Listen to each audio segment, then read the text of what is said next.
Vous écoutez un podcast cinéma du Centre des Arts d'Enghien-les-Bains. Bonsoir à tous. Qui était déjà venu parmi vous aux séances précédentes?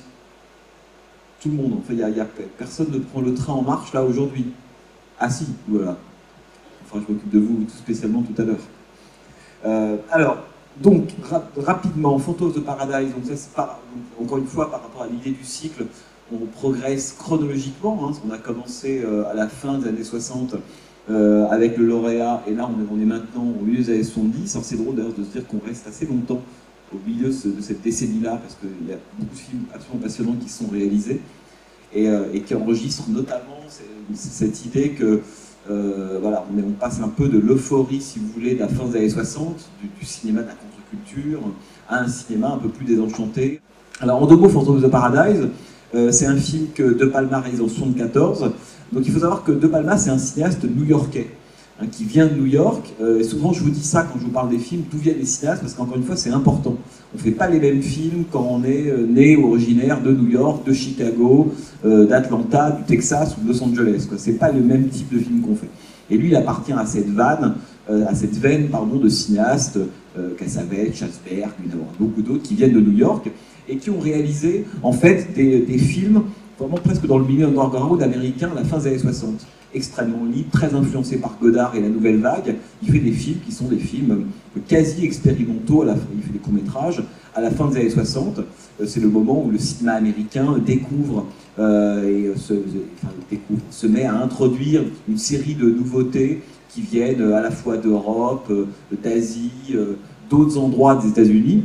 Et Greetings, qui est un de ses films les plus intéressants en 68, je vous en parle parce que c'est un film qui est déjà obsédé par deux choses. On pourrait dire d'un côté le cinéma lui-même.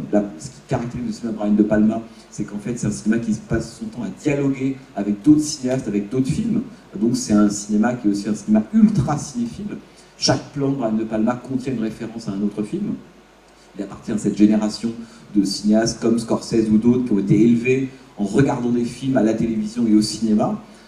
Comme disait Serge Danet, l'univers de Brian De Palma, il a le cinéma comme toile de fond, si vous voulez. Et puis il y a une autre, évidemment, alors on le découvrira, avec des références littéraires, des références de cinéma, évidemment Hitchcock. Et puis, ça on en parlera lors du débat, une autre influence capitale du cinéma de Brian De Palma, on avait parlé la séance précédente, c'est évidemment l'influence de l'assassinat, c'est encore pire là, de l'assassinat de JFK.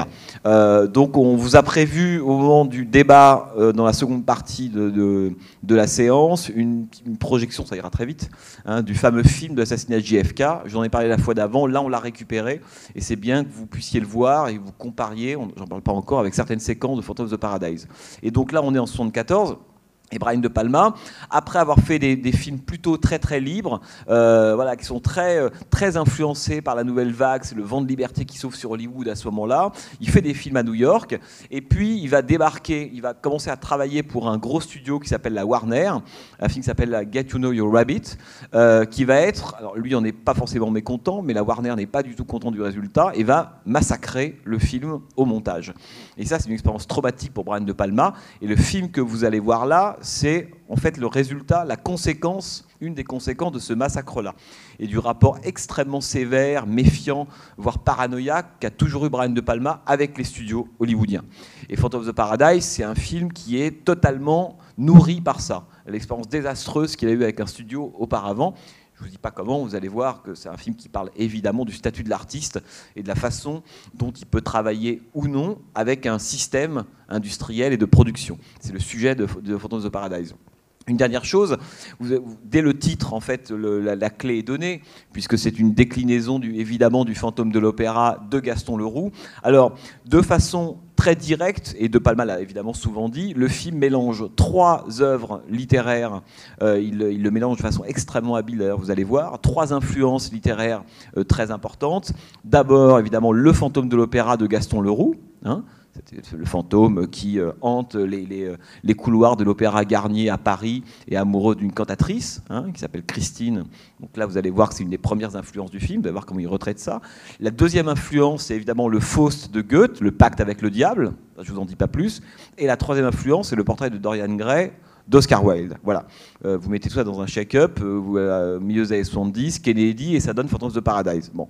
Alors, il faut dire une dernière chose sur le fait que ce que vous allez voir est à la fois, c'est un film qui emprunte à plusieurs registres en même temps, et dès les 3 premières minutes, vous allez voir, on est à la fois du côté de l'horreur, de la comédie et de la comédie musicale. C'est les 3 genres que mélange évidemment Brian De Palma. Il y a peu d'acteurs connus dans le film. Winslow Leach, qui est le fantôme, vous allez voir, est joué par un des fidèles de Brian De Palma, mais que personne ne connaît à l'époque.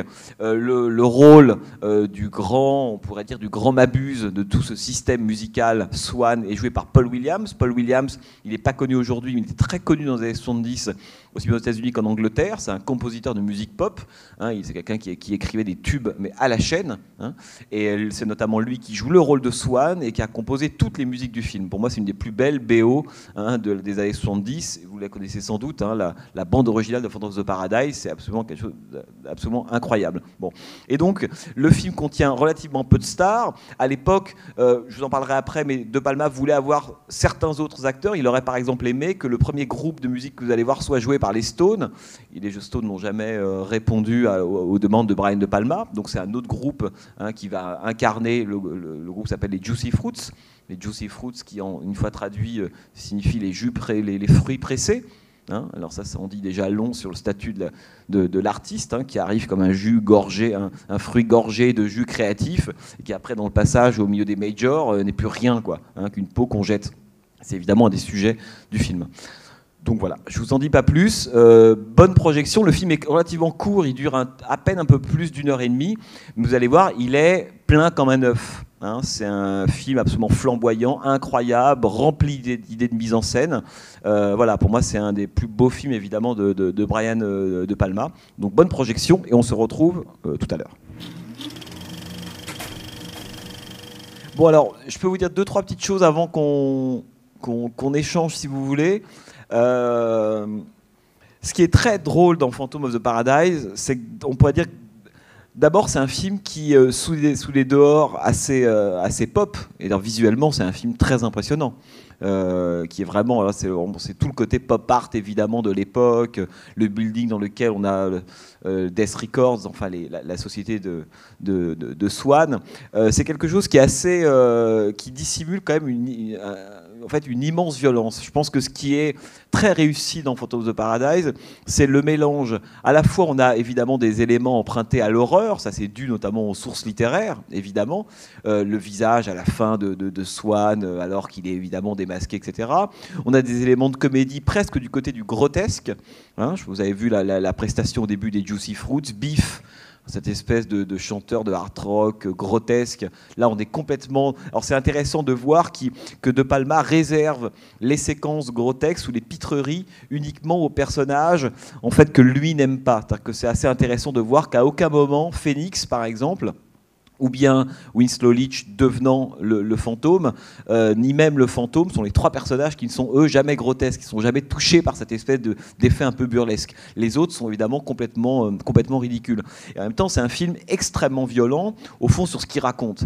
Hein, c'est assez intéressant de se dire qu'à la fin des années 60, Brian De Palma donnait des entretiens, et c'est quelque chose qu'il a d'ailleurs toujours obsédé, suite à l'expérience dont je vous parlais au tout début, hein, dans son rapport avec les studios, comment il avait été, il s'est rendu compte que travailler avec les studios c'était très compliqué, c'était un rapport quasi faustien. Il avait, comment garder son intégrité artistique quand on travaille avec des grandes structures comme ça, parce qu'il a plutôt travaillé comme indépendant au début. Et le film raconte ça.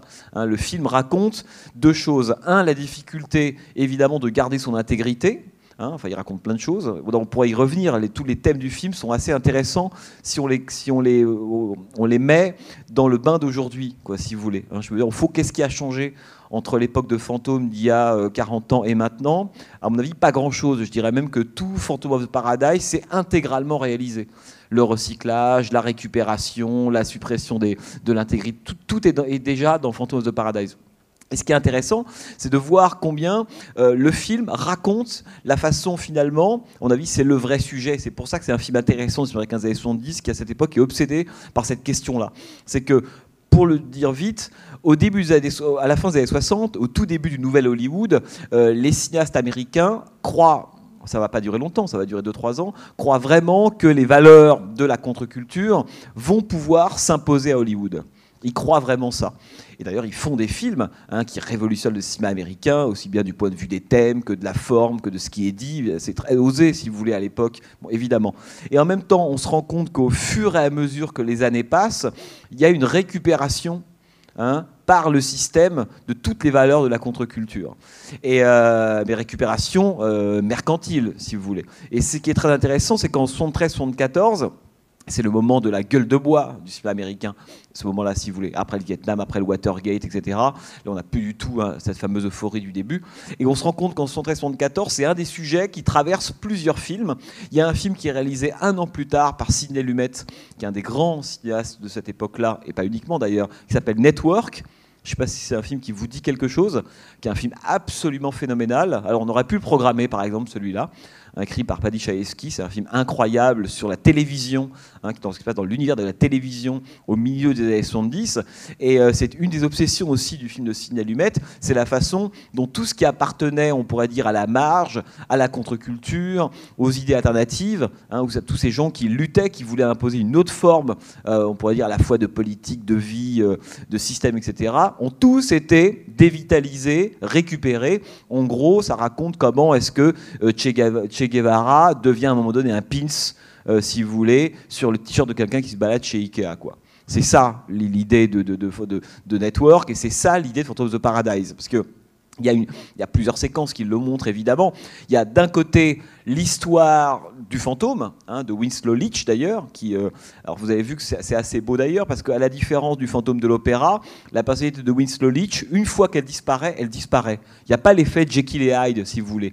Il n'y a pas cette idée que par moment, il redevient un peu humain. Phoenix ne le reconnaît même pas, sauf à la fin, on se dit qu'elle comprend au moment où il va mourir, que c'était peut-être celui qui au début l'aidait à chanter, alors qu'ils allaient dans une sorte de maison close, déguisée en studio de casting, si vous voulez.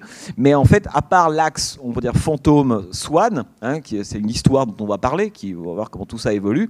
Le reste, c'est assez passionnant de se dire finalement que tous les autres, il y a plein de séquences dans le film qui racontent comment cette contre-culture, elle est complètement récupérée. Le film s'ouvre avec une séquence rétro. C'est le moment American Graffiti, si vous voulez, le côté rockabilly. Il y a toute la façon dont Swan théorise en permanence. Le rétro, ça marche maintenant. Demain, c'est fini. Je vous donne le futur, c'est bif. C'est l'homme qui fait Swan, il incarne le système. Voilà. En gros, c'est ça, si vous voulez. Il incarne le système, et le système s'appelle Death Records. C'est de façon extrêmement symbolique, très très claire. C'est ce qui met à mort, littéralement, les gens qui travaillent pour lui. Bon, donc le système, c'est la mort, si vous voulez. C'est pas la mort forcément littérale, comme dans le film, mais c'est la mort, en tout cas, de la singularité, etc.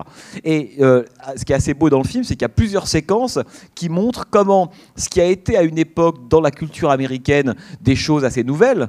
Je pense les Afro-américaines. Il y a cette grande séquence où on voit Swan au centre d'une table, vous vous souvenez, sous la forme d'un disque. Et là, on voit passer différentes modes, et c'est extraordinaire parce qu'on a d'abord l'espèce de Pointed Sisters qui sont là complètement ridicules. Après, on a un type qui est une sorte de pseudo Bob Dylan, Pete Seeger, enfin cette grande tradition de la folk song engagée qui est là, et plus qu'une espèce de signe complètement vide qui renvoie plus à rien. Et ensuite, on a toute la musique, on pourrait dire tout le côté Motown, si vous voulez, Diana Ross avec ses 3 femmes afro qui chantent, et arrive évidemment le type le plus grotesque. Celui qui va être pris, c'est Biff avec son accord de guitare électrique, etc. Et cette séquence, en fait, elle dit absolument tout, ce qu'est devenu, parce que ces choses-là, Bob Dylan, la folk song engagée, c'était des choses extrêmement importantes dans la culture américaine, évidemment, mais même dès la fin des années 50. Et là, à la fin des années 60, il y a encore ce moment où on croit que c'est encore possible. Et là, ce que filme Brian De Palma, c'est comment est-ce que le système, en fait, récupère un individu avec son œuvre, c'est ça qui est passionnant, et finalement il le dévitalise, exactement comme une dent, quoi, si vous voulez. Et à la fin, il reste plus que le signe. C'est un autocollant, c'est un type qui ressemble à Bob Dylan, mais en fait qui n'a plus rien du contenu de ce qu'il était au début. Et cette séquence, elle est intéressante parce qu'à mon avis, elle résume à peu près tout le film. On voit les différentes icônes, et peut-être que si le film était réalisé aujourd'hui, on passerait par différentes modes. Il y aurait du disco, il y aurait du R&B, il y aurait du rap, enfin il y aurait différents courants qui nous montreraient comment est-ce que le système qui est incarné évidemment par Swan, lui qui est entre parenthèses immuable, C'est ça qui est évidemment intéressant. C'est la jeunesse éternelle de Swann, elle renvoie aussi évidemment à ça. Et elle est immuable. Pourquoi ? Parce que c'est un pacte avec le diable. Et le diable, évidemment, dans le film, c'est la société de consommation capitaliste. C'est ça que raconte évidemment le film de façon extrêmement directe. Dès lors qu'on pactise, pour le coup, avec le système, on pactise forcément avec le diable. Et il y a ceux qui s'en sortent et qui l'acceptent très très bien, comme les Juicy Fruits, ces gens-là, qui sont pressés. Ils arrivent, voilà, et hop, ils sont pressés, ils dégagent, ils sont finis. C'est-à-dire qu'il y a une grande violence de la part de Swann, qui décide de dire en permanence, vous avez vu au début cette séquence, lorsqu'on ne le voit pas apparaître encore, là, il apparaît entre parenthèses dans le film exactement comme Don Vito Corleone dans Le Parrain de Coppola. Alors c'est intéressant parce que De Palma, qui est un grand cinéphile, en faisant apparaître Swann comme le parrain, il apparaît qu'au bout de 20 minutes. Je ne sais pas si il met du temps à apparaître Swann. Au début, c'est rien, c'est des gants blancs, d'ailleurs c'est même nous. Alors, vous avez vu comme Phil Bean, son assistant, le gros, s'adresse à la caméra pour s'adresser à lui. Donc on sent évidemment qu'on a un personnage babusien, tout puissant. Et Swann, en fait, si vous voulez, n'apparaît au bout de 20 minutes comme le parrain de Coppola, ce qui désigne, alors quand on a vu le film de Coppola, qui à l'époque était évidemment un super succès, qui désigne aussi les activités de Swann comme des activités mafieuses, si vous voulez. C'est-à-dire qu'il apparaît dans le film comme un mafieux, Swann, dès le début, si vous voulez. Et le film raconte ça, la récupération, et la métaphore du film, c'est la métaphore du cinéma américain de l'époque. C'est comment toutes les énergies contestataires qui ont fait la contre-culture, le cinéma, la musique, etc., tout ça, au mi-temps des années 70, c'est complètement récupéré et c'est complètement dévitalisé et sont plus que des guignols, en fait, sont plus que des enveloppes, sont des marques, sont des attitudes, sont des signes. Il faut lire Baudrillard là-dessus, c'est consommation. C'est plus rien. C'est-à-dire que ça a été totalement vidé du contenu. Alors ça, c'est à mon avis une des grandes modernités du film, et De Palma le disait. Il disait de toute façon le système hollywoodien fonctionne de façon extrêmement claire. Il voit arriver effectivement des talents qui viennent d'ailleurs, des gens un peu singuliers, etc. Ce qui était la métaphore des cinéastes du Nouvel Hollywood à la fin des années 60. D'un seul coup, il va les couvrir d'or et d'Oscar. C'est exactement ce qui se passe, évidemment, avec les Coppola, Scorsese, Altman.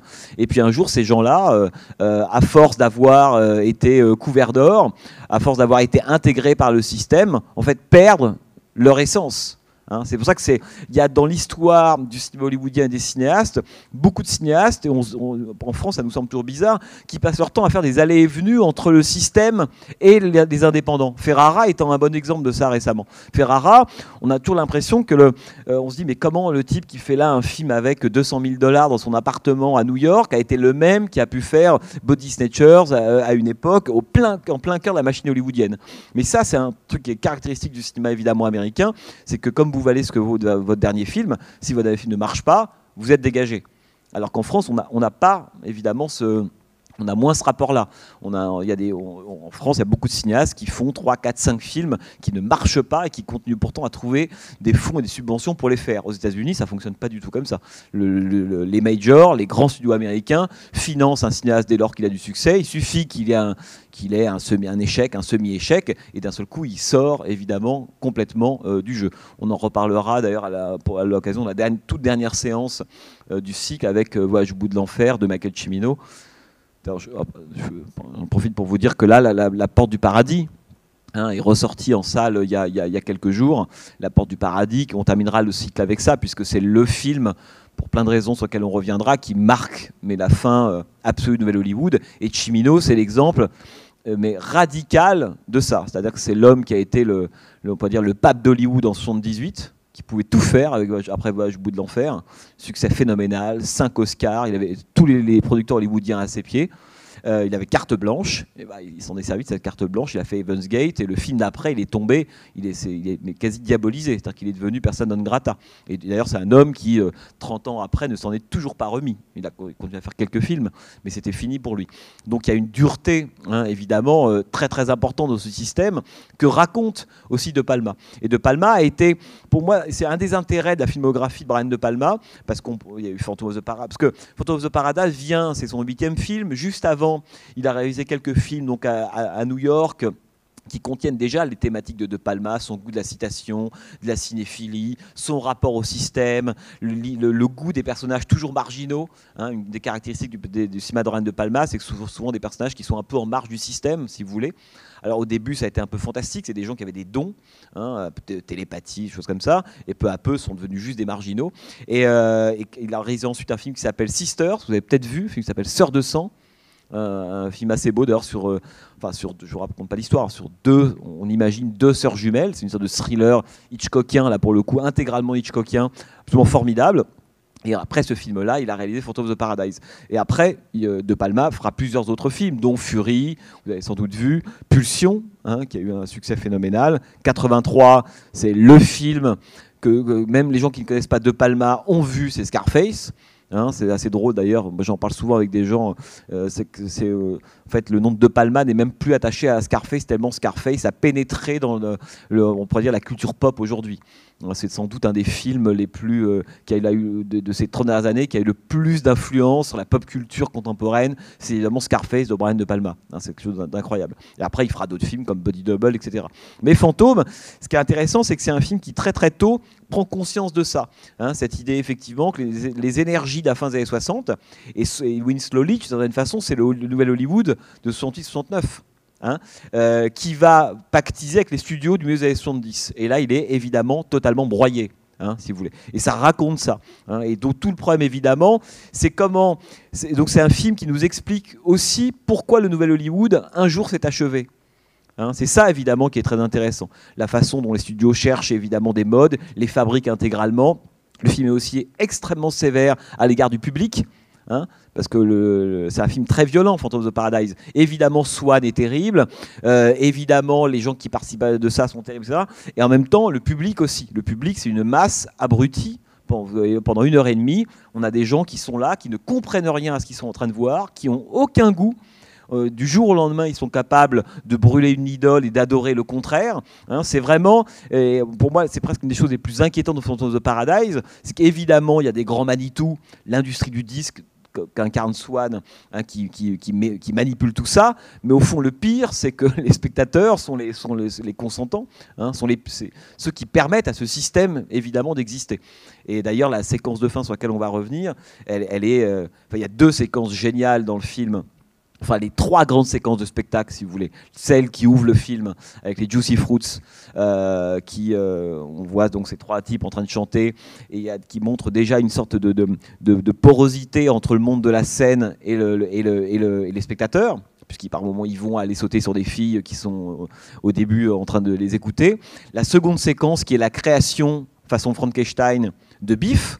Hein, ça aussi, c'est une métaphore, on pourrait dire presque, du travail de l'industrie du disque. Alors, c'est à la fois une métaphore du travail de Brian De Palma, qui est l'homme qui s'amuse à prélever à différents endroits, dans différents films, chez différents cinéastes, des séquences. Hein, c'est Hitchcock, c'est Michael Powell. Les Chaussons Rouges est un film qu'avait beaucoup vu Brian De Palma lorsqu'il va faire Phantom of the Paradise. Hein, pour lui, c'est comme beaucoup de cinéastes de sa génération, d'ailleurs, comme Scorsese ou Romero, Les Chaussons Rouges, pour eux, c'est le film de Michael Powell, hein, de 48, pour ceux qui ne l'ont pas vu, c'est un chef-d'œuvre. Pour eux, c'est le grand film sur ce qu'est la création artistique, hein, qui doit affronter justement un système financier. C'est Les Chaussons Rouges, évidemment. Et donc, dans la seconde grande séquence, là, on pourrait dire qu'on est passé du rockabilly. Après, on a eu un peu les Beach Boys, parce que évidemment, c'est tout ça, sont que des pastiches, hein, des groupes de l'époque ou des vagues de l'époque. Les Beach Boys, c'est le moment où la première bombe est posée par le fantôme, avec le premier split screen. Le split screen, c'est l'écran partagé. Et d'ailleurs, c'est une séquence qui est une reprise déguisée de la séquence d'ouverture de La Soif du Mal d'Orson Welles. Hein, De Palma a repris cette séquence. Vous avez tous vu La Soif du Mal d'Orson Welles, hein, donc cette séquence est une reprise de La Soif du Mal. Et donc après cette séquence-là, on arrive avec Kiss, quoi, si vous voulez. Hein, les Undead, le groupe, hein, qui accompagne Biff. Alors d'ailleurs, je ne sais pas si vous l'avez remarqué, parce qu'il me semble que la première fois qu'on voit le film, on ne remarque pas forcément, c'est que les membres du groupe Undead, ce sont les Juicy Fruits. Hein, ce sont les mêmes, hein, acteurs, c'est des gens qui s'en foutent complètement, c'est vraiment les gens utilisés par l'industrie qui est capable de passer d'un style à un autre absolument sans aucun problème, et donc sont évidemment les mêmes acteurs.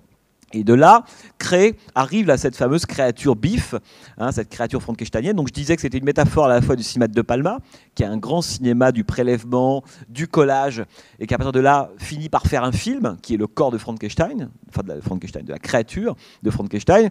Et c'est aussi évidemment une métaphore du système et sa capacité à être dans le recyclage constant. Et là, qu'est-ce qu'on recycle évidemment? C'est les corps, les faux corps d'ailleurs des spectateurs.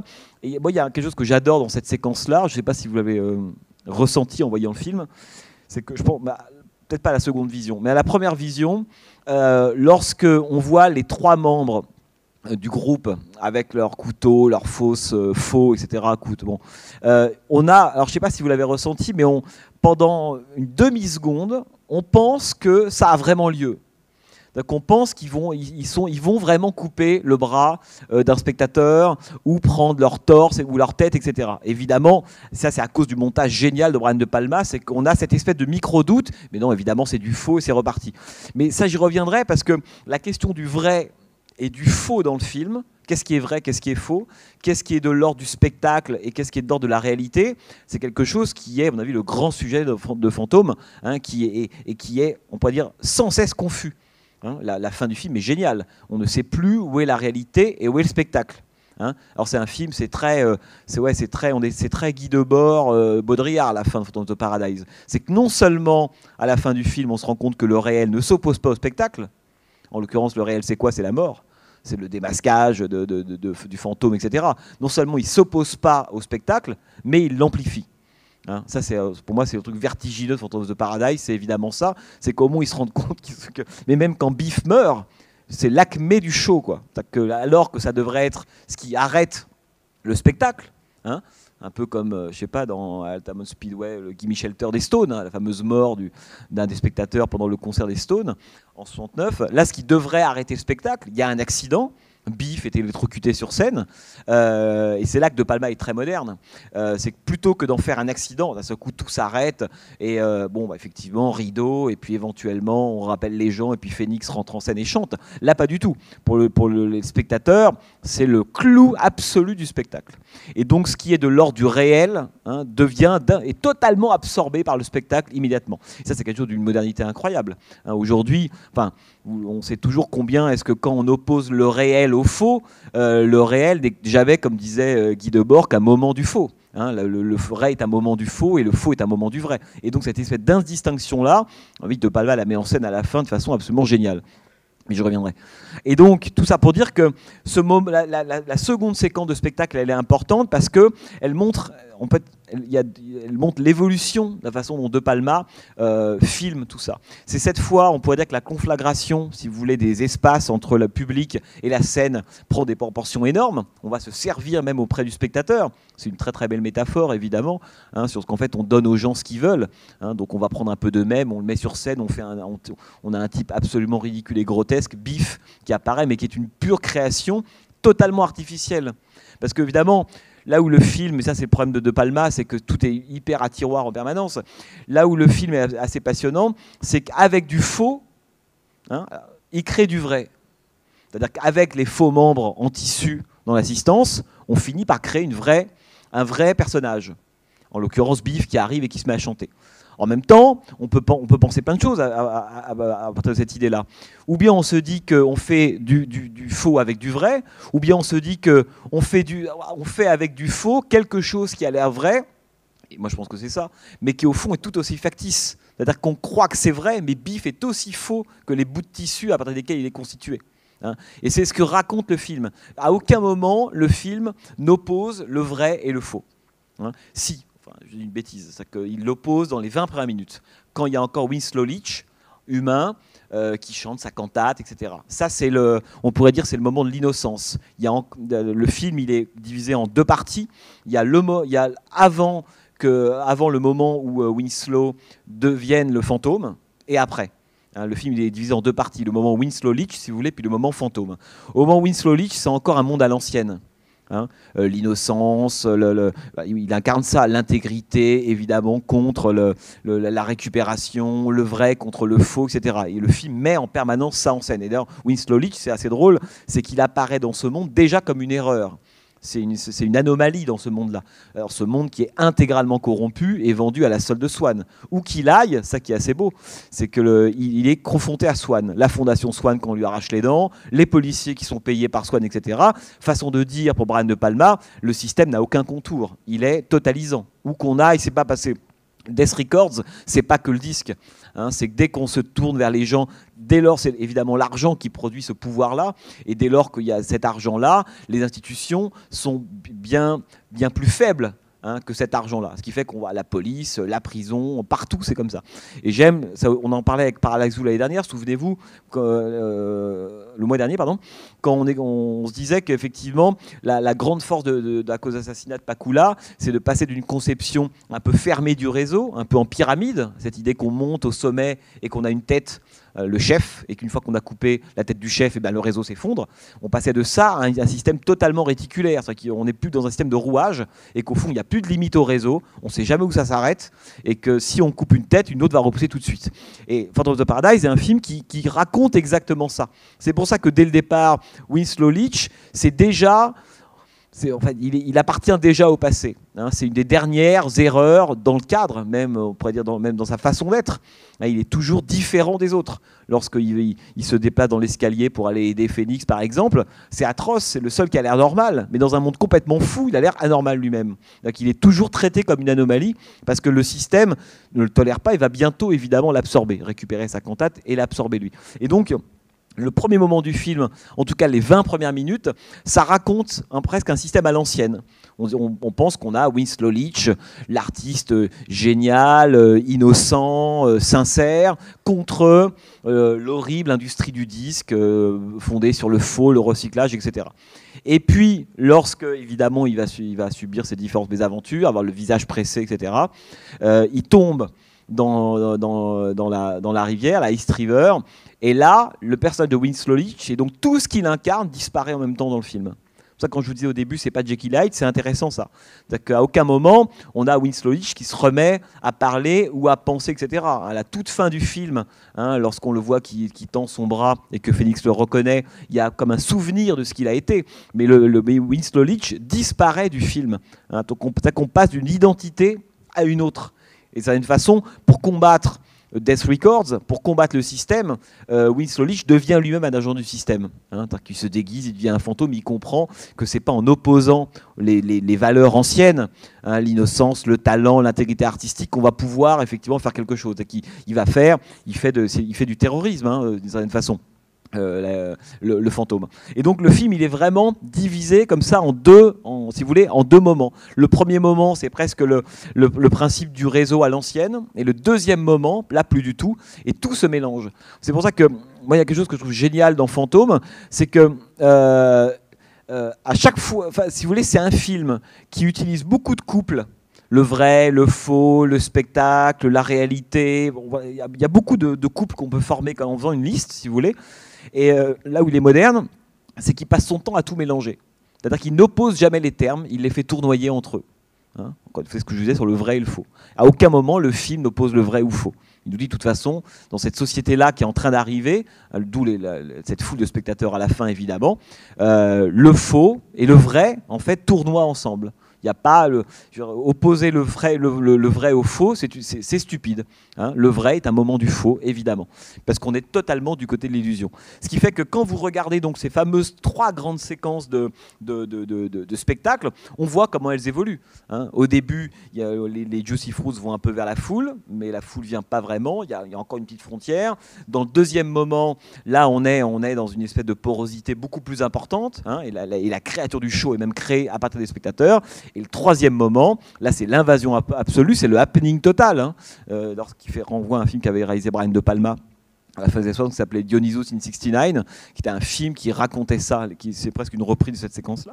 Et à la toute fin du film, là on a un mélange absolu où tout, c'est-à-dire que la séquence de fin elle est géniale, enfin, je ne sais pas si vous l'avez ressenti comme ça, hein, cette espèce de côté à la fois dionysiaque, orgiaque, complètement fou, et en même temps autour du vide. Hein, il ne se passe strictement rien. Alors la séquence s'ouvre avec on va assassiner en direct à la télévision. Alors, après on va vous passer... Jean-Paul, on va passer Zapruder bientôt, hein, parce que je voudrais montrer le film Zapruder. Et donc c'est le moment, si vous voulez, on n'est plus que dans la mise en scène. C'est-à-dire que pour que la séquence ait un sens pour les spectateurs, qui sont là évidemment dans cette espèce de théâtre-là, il faut qu'elle appartienne, que les événements appartiennent au spectacle lui-même.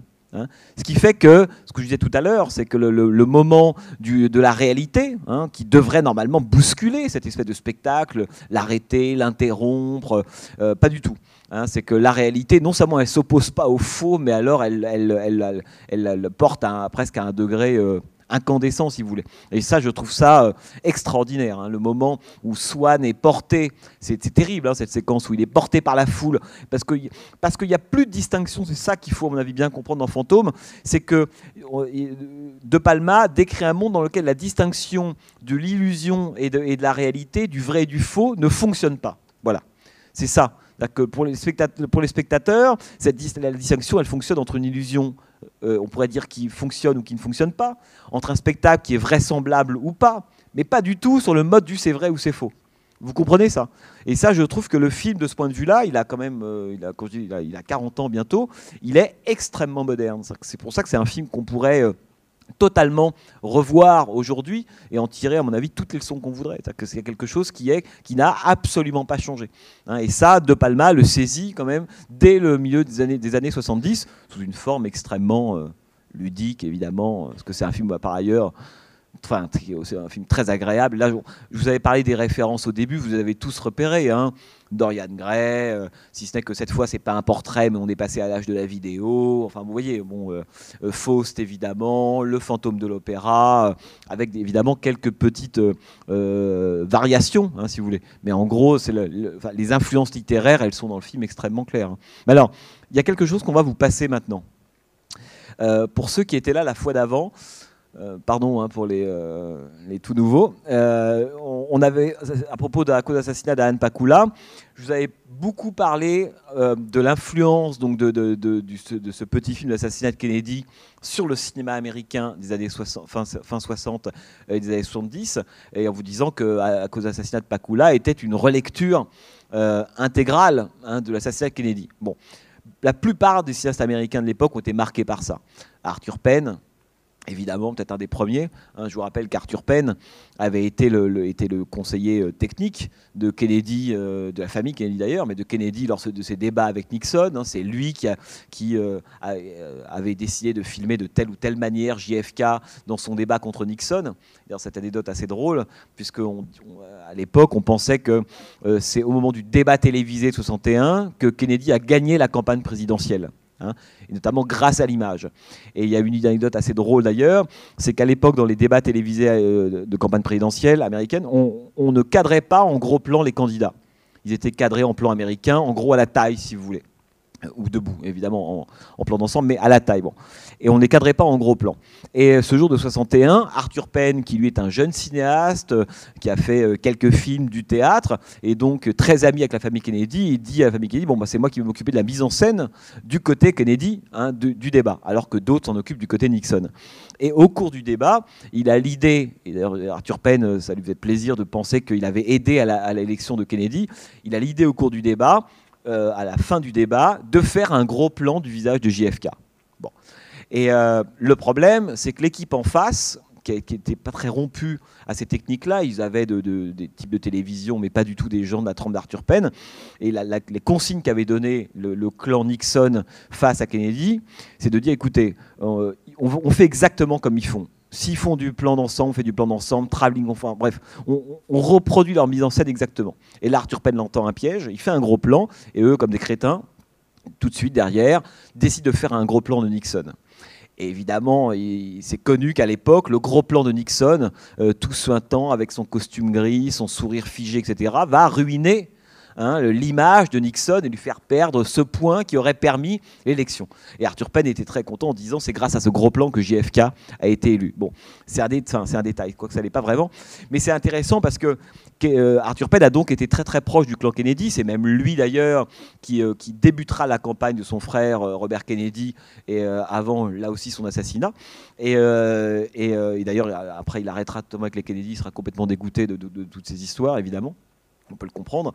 Et dans tous les films d'Arthur Penn, il y a évidemment une référence à l'assassinat de JFK, qui, dans l'histoire de l'Amérique, est une date absolument fondatrice. On en parlait la fois d'avant. JFK en septembre, c'est les 2 grands événements du XXe siècle, point barre pour les Américains. Et donc c'est assez drôle parce que dans chacun de ses films, il a cité l'assassinat de JFK, à la fin de Bonnie and Clyde, par exemple, pour ceux qui s'en souviennent, hein, le bout de crâne qui sort de la tête de Warren Beatty est une citation très très directe du bout de crâne qui sort du crâne de JFK au moment de son assassinat. On pourrait citer beaucoup d'autres exemples, évidemment, Little Big Man, Georgia, La Fugue, qui est un film incroyable sur l'assassinat de JFK.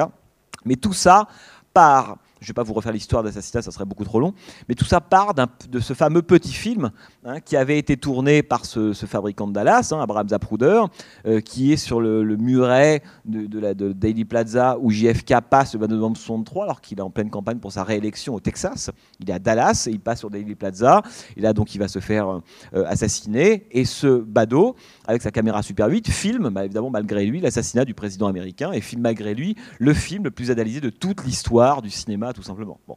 Un film qui dure 26 secondes. Bon. Et alors, l'histoire est un petit peu longue, mais grosso modo, le film n'a pas été montré tout de suite au public, il a été projeté lors de procès, il y a eu des copies pirates, ça a circulé sous le manteau, enfin, il y a toute une très très longue histoire de ce petit film-là. Et bon, là, évidemment, le film existait, il a été projeté pour la première fois à la télévision publique américaine en 1975, et là, on va vous passer donc ce petit film. Alors, pourquoi on vous le passe? Parce que il y a eu tellement de films américains des années 60-70 qui ont travaillé à partir de ce film-là. Évidemment, le problème, c'est que c'est relativement codé à chaque fois. Eastwood, Altman, Monty Hellman, tous n'ont fait que des films là-dessus, mais de façon évidemment extrêmement détournée. Pour les Américains, c'est des choses qui disent tout de suite quelque chose. Quand je pense que quand on n'est pas américain, et en plus le temps passe, plus c'est des événements qui nous semblent lointains, mais Un monde parfait d'Eastwood est un film qui ne parle que de l'assassinat de JFK, par exemple, et le film se déroule le 29 novembre 1963, quelques heures avant l'assassinat de JFK d'ailleurs, et la caravane qu'a Eastwood, comme Texas Ranger dans le film d'ailleurs, est celle qui devrait être présente sur le cortège présidentiel dans le film. Et Eastwood y reviendra dans La ligne de mire, où il jouera le rôle d'un quart du corps qui n'a pas pu éviter recueillir la balle qui a touché JFK, etc. Eastwood, c'est vraiment pour lui aussi un truc extrêmement important. Et donc, ce petit film est important parce qu'il était évidemment à l'époque, pourquoi il était autant analysé? Parce que vous savez qu'il y a eu d'abord la thèse selon laquelle c'était un seul tireur, Oswald, qui aurait tiré d'un bâtiment. Et puis, au fur et à mesure, a commencé à arriver le soupçon sur cette thèse-là. À cause de plusieurs choses. Il y a eu le 63, c'est l'assassinat de JFK, 64, le rapport Warren qui conclut en disant voilà, il y a un seul tireur, c'est Lee Harvey Oswald.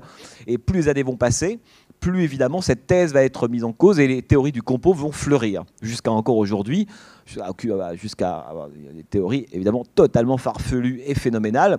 Mais en gros, la plupart des Américains, la majorité des Américains aujourd'hui, il y a eu un sondage fait il y a quelques années d'ailleurs, considèrent majoritairement que JFK a été assassiné par plus d'une personne, mais par contre, autrement dit, ils sont majoritairement convaincus qu'il s'agissait d'un complot, mais personne ne sait mettre évidemment un nom sur ce complot-là. Donc maintenant, c'est devenu un secret de polichinelle, l'assassinat de JFK est pour la majorité des Américains un complot, même si pour beaucoup, ça reste Oswald. J'en parlais avec Jean-Paul tout à l'heure, est sorti il y a quelques jours en France le dernier roman de Stephen King. Stephen King, vous avez tous lu, je sais pas, les Shining, ce genre de choses-là. Et il vient là d'écrire ce qui est pour lui sans doute son chef-d'œuvre, qui s'appelle le roman s'appelle 22 novembre 1963, un roman de 1000 pages, qui est consacré à l'assassinat de JFK. Donc pour les gens de cette génération-là, c'est évidemment l'événement capital, comme pour Don DeLillo et beaucoup d'autres. Et donc c'est drôle parce que King, dans ce roman, qui est une sorte de saga absolument phénoménale sur les années 50 et 60, raconte à la fin, enfin écrit une postface où il explique finalement, mais il a la même position que Brian De Palma, il dit mais finalement, au fond, c'est sûr c'est Oswald qui a assassiné Kennedy. Il dit le vrai problème, c'est que pour que tout est histoire de balance dans l'histoire, c'est-à-dire que si on met à droite Kennedy et son assassinat, et tout ce que ça a entraîné, selon alors après c'est de la politique fiction, la guerre du Vietnam, enfin bon, on dit bon. Et de l'autre côté, on met quoi? Un petit gringalet qui a passé un peu de temps en Russie, qui s'appelle Lee Harvey Oswald. Au fond, la balance n'est pas équilibrée. Et que pour que l'interprétation de l'histoire fonctionne, il faut que la balance soit équilibrée. Et comment on a fait pour rééquilibrer la balance côté Oswald? On a mis des théories du complot. Hein. Je vais vite là-dessus, mais c'est absolument évidemment passionnant. Et qu'au fond, c'est sans doute, peut-être qu'effectivement, et King le dit, non. Sans doute c'est Oswald qui a vraiment assassiné Kennedy, et De Palma lui le pense depuis le début. Mais De Palma lui il a une interprétation, on va voir ça avec Zapruder et Fantôme, qui est assez intéressante, et il dit comme Don DeLillo, au fond peu importe, là on est encore sur la question du vrai et du faux, peu importe de savoir qui a assassiné JFK, Oswald, XY, la mafia, les Sam Giancana, Johnson, le propre père de JFK, enfin bref, il y a évidemment 1000 théories du complot qui ont fleuri là-dessus.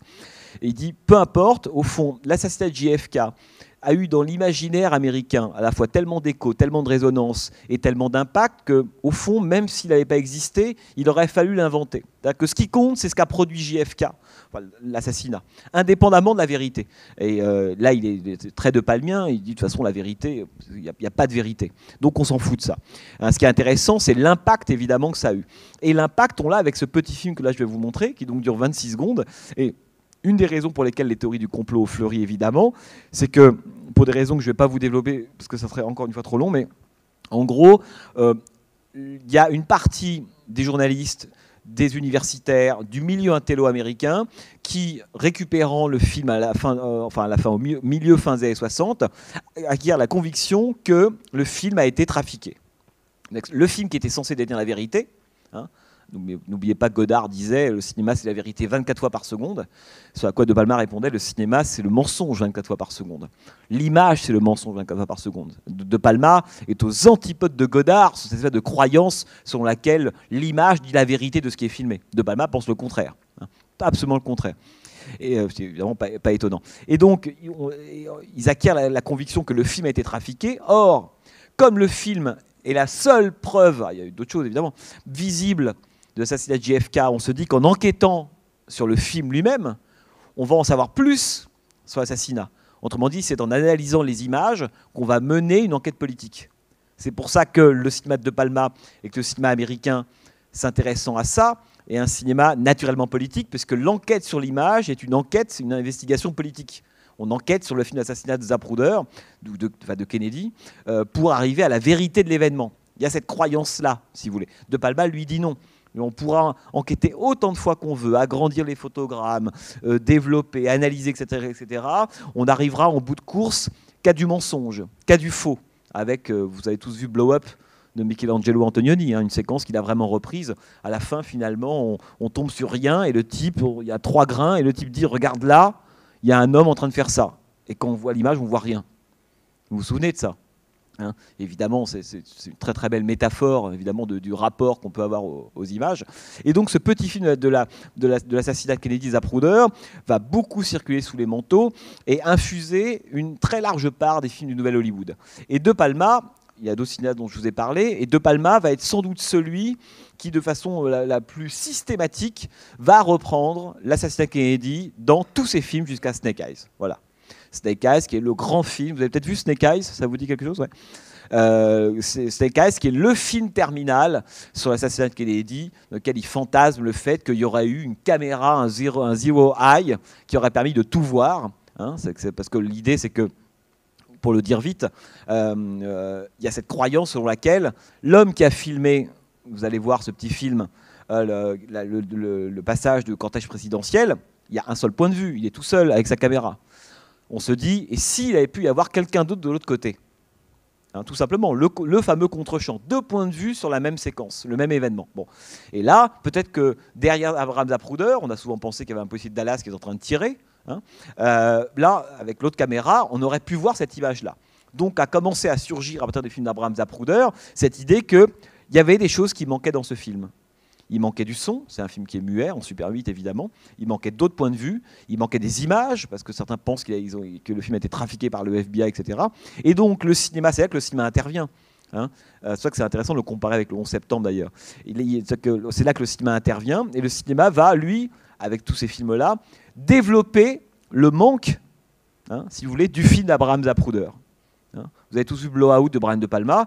Blowout, c'est une reprise mais intégrale de l'assassinat de JFK et du film d'Abraham Zapruder.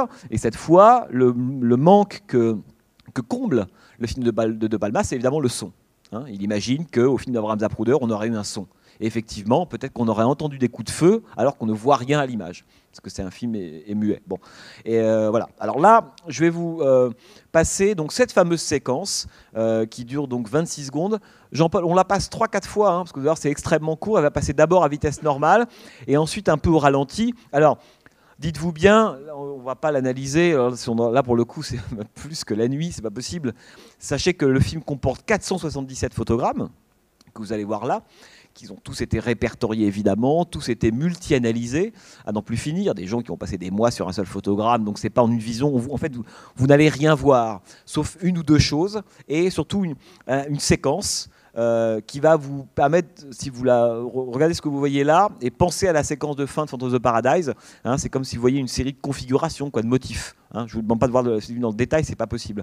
Mais qu'est-ce qu'on voit, quoi. Vous allez voir la façon dont ce que vous voyez à l'écran sera repris, détourné, changé dans beaucoup de films américains. Donc là, vous allez le voir donc, à vitesse réelle et ensuite au ralenti. Et après, on en reparle. C'est parti. Et ça fait très peu de temps, ça fait une quinzaine d'années qu'on peut voir ce film de façon aussi nette. Il a été nettoyé, si vous voulez. À l'époque, c'était beaucoup plus flou que ça. Les numéros que vous voyez en bas à gauche, sont les numéros des photogrammes. Et soyez très attentifs au moment où vous allez arriver au numéro 313. En fait, il y a différents formats parce que le film à l'époque avait été tourné avec une caméra et un certain type de pellicule. Donc au début, on a vu, voilà, ça c'est là, c'est un plan qui est serré.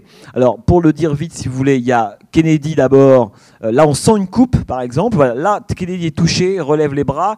Jackie Kennedy se dirige vers lui.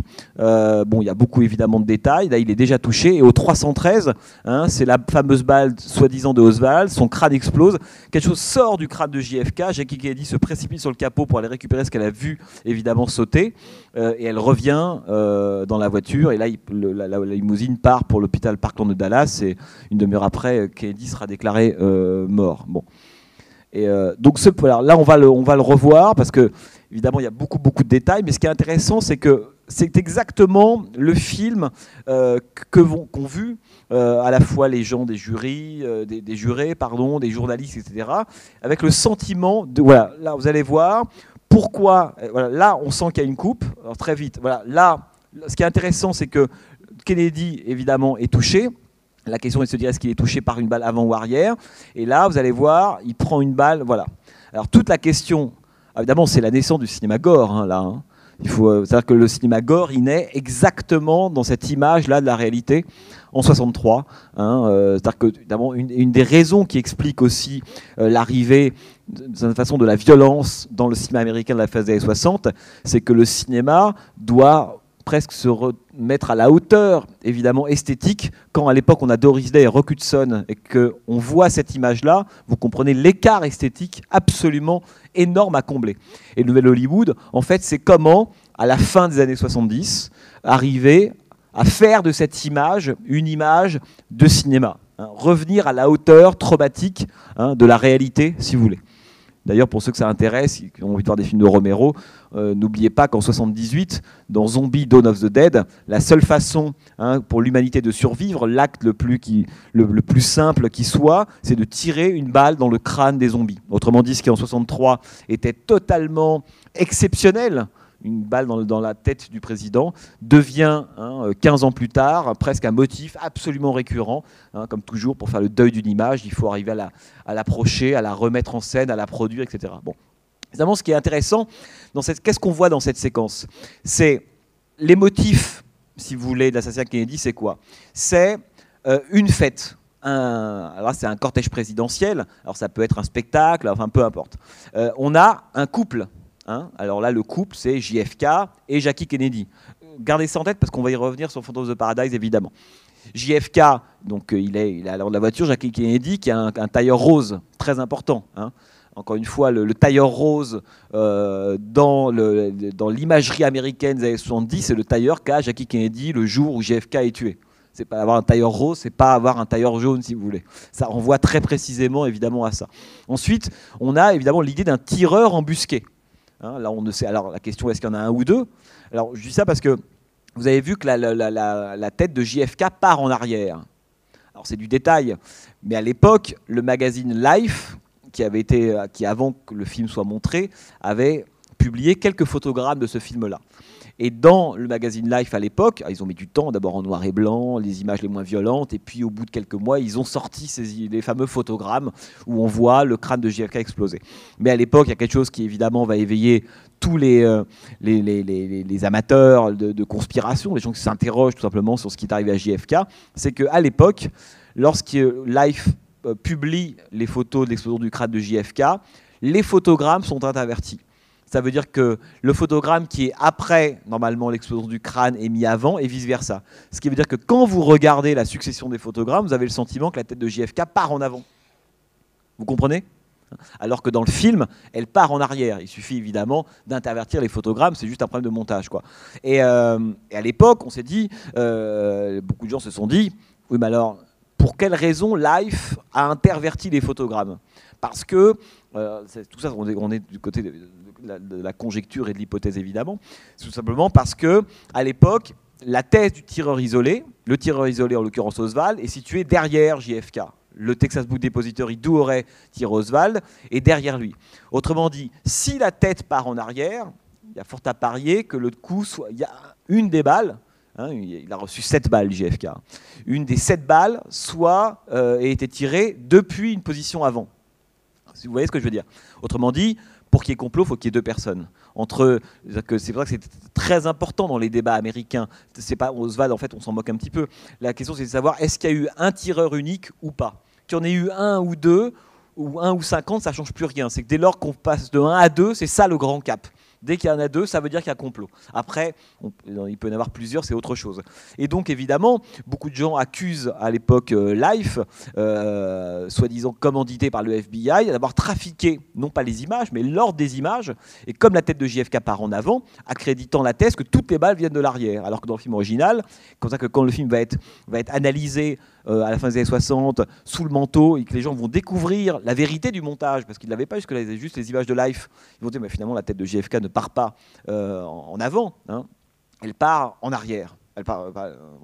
Moralité, il y a donc eu une balle qui a été tirée d'une autre position. Et ça, ce petit détail va évidemment terriblement alimenter évidemment les théories du complot. Alors, pour faire court, parce que c'est évidemment très très long cette histoire, ce petit film a tellement d'importance. Il y a presque un des derniers films qu'il a pris à bras le corps et qu'il a traité, c'est évidemment le JFK d'Oliver Stone. Vous avez peut-être vu ce film d'Oliver Stone 92, hein, le JFK d'Oliver Stone. Oliver Stone croit à la thèse du complot. C'est la thèse qu'il défend. Et, De Palma, il ne croit pas du tout, par exemple. Chacun a évidemment sa vision de ça. Et Oliver Stone, le film, son JFK, à mon avis, qui est absolument incompréhensible, on peut voir comme un thriller, pourquoi pas, mais qui est incompréhensible pour un spectateur, à mon avis, non-américain, le JFK d'Oliver Stone, tellement le film est truffé de théories, de détails, emmagasinés depuis 40 ans dans l'histoire de l'Amérique. C'est quelque chose de complètement fou, des vols de pigeons, tout y est, quoi. Et le film commence avec la reprise du film d'Abraham Zapruder. Vous l'avez vu, le JFK d'Oliver Stone, hein?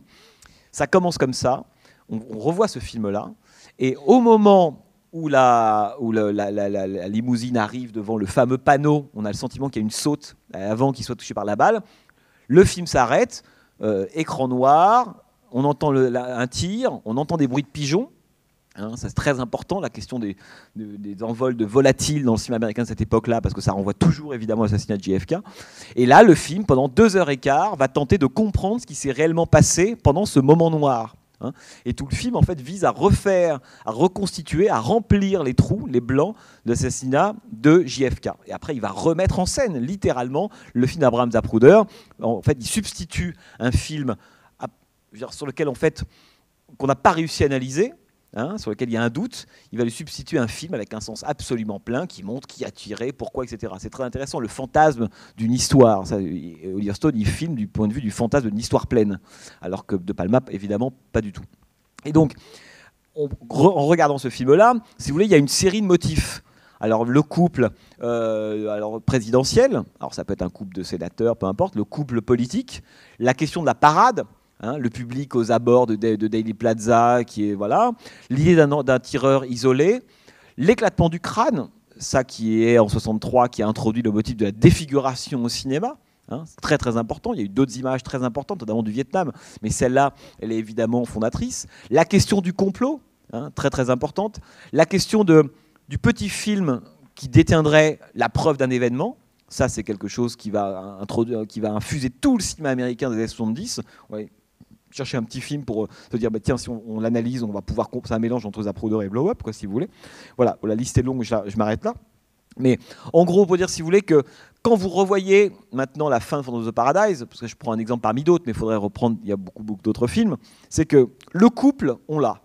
En l'occurrence, Phoenix et Swan jouent dans le film, alors j'y reviendrai, c'est un peu plus subtil que ça, l'équivalent de Kennedy et Jackie Kennedy.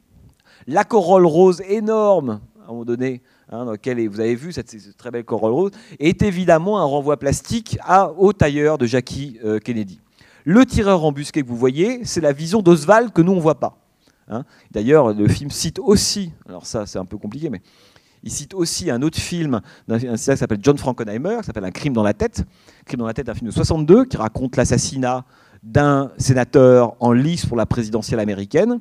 Et le film est une mise en scène de l'assassinat de JFK, un an avant l'assassinat de JFK. Quand JFK est assassiné, on demande évidemment au studio de retirer le film de l'affiche. C'est quelque chose qui est évidemment complètement fou. C'est que le film avait montré l'assassinat de JFK, son modus operandi, un an avant. Vous imaginez que quand JFK était assassiné, il est hors de question de laisser un crime dans la tête. Très très grand film, Manchurian Candidate en anglais. John Frankenheimer, sur les écrans. Et donc là, De Palma repart aussi à la source de l'assassinat de Kennedy, en l'occurrence ce film-là. Hein, alors là, il faudra avoir le temps de le revoir, mais il cite aussi très directement le film si vous voulez, de John Frankenheimer.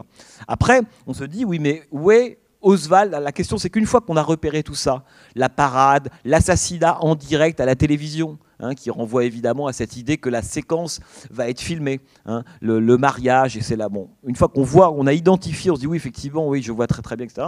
Après, ce qui est intéressant, c'est de se dire, au fond, deux choses, parce qu'on ne va pas développer ça pendant des heures, mais deux choses. La première, c'est que là où la séquence, parce que c'est gentil de remettre en scène une séquence, mais la question c'est de faire avancer le public, quoi. C'est de se dire qu'est-ce qu'on apporte, hein, quel commentaire on apporte sur l'assassinat de JFK en faisant ça. Alors il en fait plein, De Palma, mais je retiendrai là pour l'instant que deux.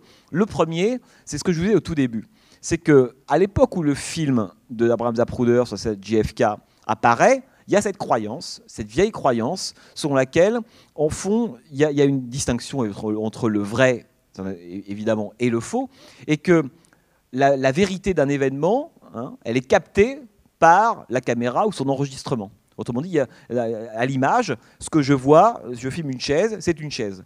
Hein, voilà. Alors qu'à l'époque du film d'Abraham Zapruder, il y a aussi des gens qui ont accusé le FBI ou d'autres officines d'avoir maquillé le film, et notamment d'avoir exagéré la tache de sang, hein, du crâne de JFK. Certains pensent que c'est un effet spécial. C'est assez génial, on n'en sort évidemment jamais. Évidemment, il est aussi bien la preuve du vrai que la preuve du faux. Tout dépend de quel point de vue on se place. Pour certains, la tache rouge est exagérément importante par rapport à la balle qu'aurait tiré le fameux fusil d'Oswald. Donc certains disent, cette séquence-là, ce n'est pas la preuve de la réalité, c'est la preuve du faux. Et vous comprenez bien qu'on n'en sort évidemment jamais. Et la preuve du faux devient la preuve du vrai, et vice-versa. Donc ça c'est intéressant parce que ce que dit De Palma là-dedans, en mélangeant en permanence le faux et le vrai, hein, le pire, le réel du spectacle, soi-disant sa vérité comme un événement presque du spectacle lui-même. Hein, le réel, c'est le coup du spectacle. C'est-à-dire qu'il est en train de nous dire quoi? Il nous dit finalement l'assassinat, l'éclatement du crâne de JFK, le fameux Z313, c'est le nom de code si vous voulez. Quand vous dites 313 à un Z313 américain, il sait très bien que ça renvoie au fameux photogramme où son crâne explose. Voilà. C'est un truc qui est rentré dans la culture pop américaine aujourd'hui, c'est le Z313. Il y a même des groupes de musique qui s'appellent Z313. Bon. Et quand vous dites Z313, on peut penser, c'est le commentaire de Palma sur le film de Zapruder, c'est que ce moment-là, finalement, c'est un moment qui amplifie, c'est ça qui est intéressant, le faux qu'est le film d'Abraham Zapruder. Le faux dans le sens où, finalement, on aura beau enquêter à l'infini sur le film, jamais, au bout de cette enquête-là, on aura la connaissance de la vérité de l'événement. C'est pour ça que De Palma dit c'est un leurre. Donc, plus on enquête sur un film, plus on produit, alors indépendamment même de la question du complot, plus on produit quelque chose qui est de l'ordre, non pas du faux, mais où vrai et faux se mélangent. Alors qu'un cinéaste comme Oliver Stone, lui, croit encore à ça. C'est un basinien, si vous voulez. Oliver Stone, il croit qu'il y a le vrai, il y a le faux. Que quand on filme quelque chose, que ce quelque chose est et existe. Il y a une trace dans le réel. De Palma ne croit pas un quart de seconde à ça. Il n'y croit pas du tout. Pour lui, le cinéma, l'image, ce n'est que du mensonge, sans arrêt, sans arrêt, sans arrêt. Donc, ce premier commentaire est intéressant parce que c'est une façon de dire, finalement, ceux qui analysent le film d'Abraham Zapruder en espérant qu'il y a un secret qui est dans ce film-là et que ce secret va nous raconter, nous révéler l'histoire, De Palma dit pas du tout. On est dans une spirale du faux et du vrai, et que le faux alimentera le vrai. En tous les cas, on est dans cette espèce de tournoiement dont je parlais tout à l'heure, qui fait que ce que vous appelez vous le vrai, c'est un moment génial du faux. Donc on n'en sortira pas. Ensuite, il y a un autre commentaire, qui est un commentaire politique de Brian De Palma, à partir de Phantom of the Paradise, sur la personnalité de JFK. C'est que vous comprenez bien que si on se dit que Jackie Kennedy, c'est Phoenix, d'accord. L'innocence, elle est belle, c'est la seule qui a, bon, elle s'est un peu droguée, mais bon, à peu près intègre, elle a vu que, bon, grosso modo, elle, ça passe. Par contre, si on se dit que JFK, c'est Swan, ça devient beaucoup plus problématique. Et évidemment, De Palma a été, bon, il a comme beaucoup de gens de sa génération, il explique très très bien, il dit, mais finalement, Kennedy, ça a été Camelot, quoi. Hein. Ça a été le royaume absolu, tout allait très très bien, etc. Et au fil des années, on s'est rendu compte combien, il le dit texto des entretiens, combien Kennedy nous a menti. Combien cette espèce de soi-disant âge d'or était déjà un âge complètement corrompu. Hein. Autrement dit, Phantom of the Paradise est un film extrêmement critique sur la figure de JFK, et de Dossier, qui a eu beaucoup d'ouvrages qui ont raconté combien JFK, c'était pas Alice au Pays des Merveilles, quoi, si vous voulez. Hein. Il y avait beaucoup d'histoires sombres entre son père, son frère, ses rapports avec les femmes.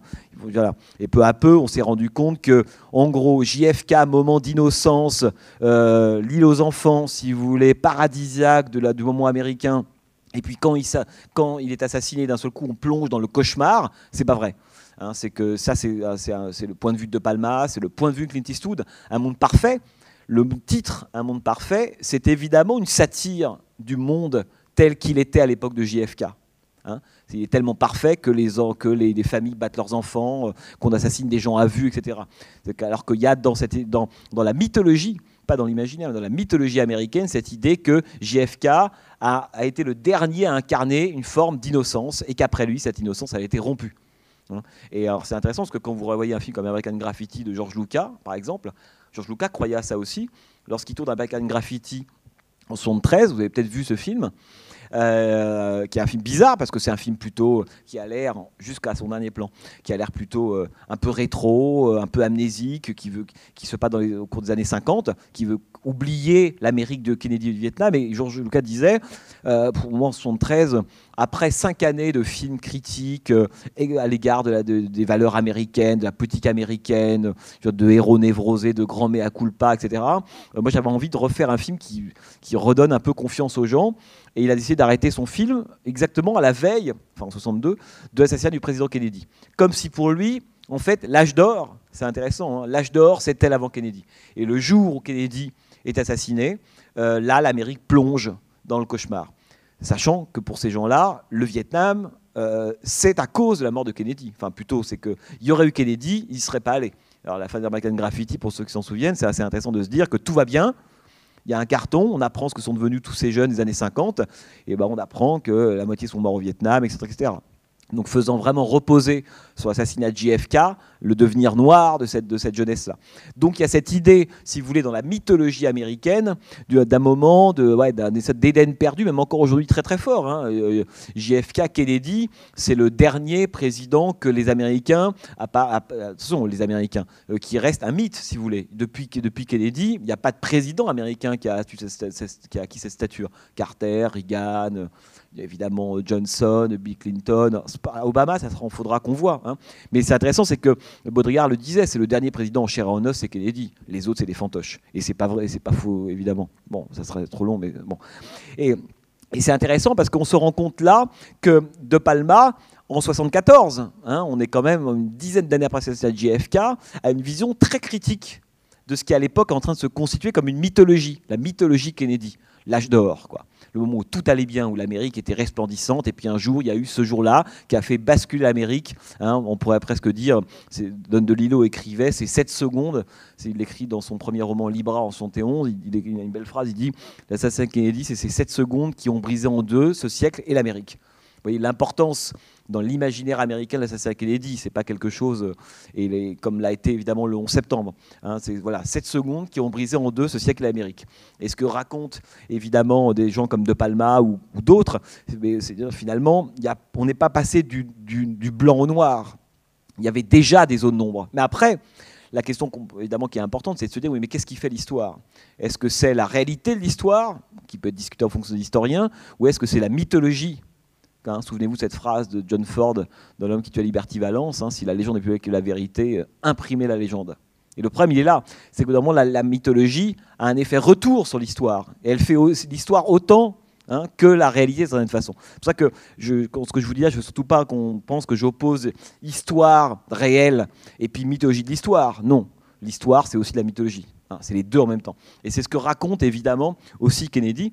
Alors, après, quand on voit le personnage de Swann, on se dit, effectivement, c'est un personnage. Alors, effectivement, c'est Camelot. Hein, il filme Kennedy, il filme Swann comme on décrivait Kennedy à l'époque.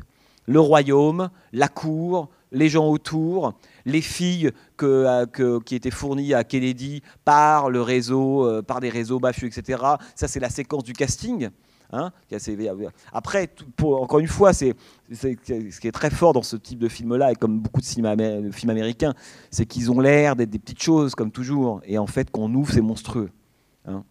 Nous, parfois, en Europe, c'est effectivement souvent un peu l'inverse, quoi. Bon, c'est énorme, puis on arrive, c'est une souris. Là, non. Là, c'est-à-dire que quand on rentre dans un film comme Fantôme, on se dit, on voit, évidemment, ça raconte aussi tout ce qu'on s'est dit, les influences littéraires, les genres, tout ce qu'on veut. Mais plus profondément, il attaque, si vous voulez, vraiment, au fond, vraiment ça. Alors après, évidemment, il y a une chose, c'est que la défiguration de Swann, c'est une citation, évidemment, de la défiguration de JFK. Et lorsqu'il prend la balle dans la tête. Et lorsque Jackie Phoenix dit à Swann, mais your face, what happened to your face, il lui dit ça, à un moment elle le voit. Ça, c'est une reprise quasi directe des témoignages de Jackie Kennedy, qui, devant la commission Warren, explique ce qu'elle dit à ce moment-là. Lorsqu'elle voit son mari, elle se tourne vers lui et dit « Mais qu'est-ce qui est arrivé à ton visage ?» Lorsqu'elle va chercher son bout de crâne, parce qu'elle c'est assez atroce, parce que Jackie Kennedy, évidemment, elle reçoit des bouts de crâne de son mari sur son tailleur, elle ne le change pas pendant la journée, à bord d'Air Force One, elle est là alors que Johnson prête serment devant le cercueil de JFK, et Jackie Kennedy arrive évidemment à Washington, toujours le tailleur rempli des bouts de cervelle de son mari.